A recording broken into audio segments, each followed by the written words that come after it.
Why not speak Chinese? Why not? Just Thai, beauty you Chinese. 你好 Repeat after me. 10. Nervously, the booby hen rises, exposing the chick. Instantly, the crabs dart in to seize the newly hatched victim. But this time, the action does not follow the usual plot. The booby parents counterattack.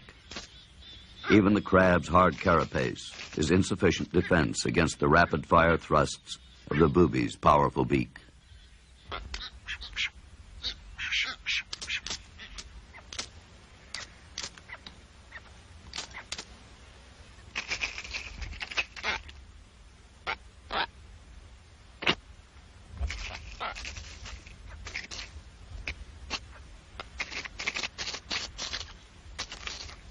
Unerringly, the booby's beak has found the chink in the crab's armor.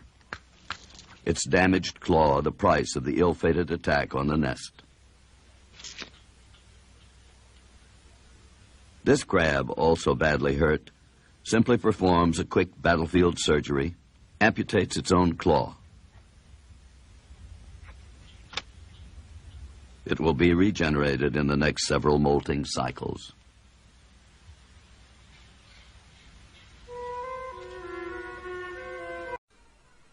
This Chinese character means 10 in English. This is its syllable, 10. Repeat after me, 10.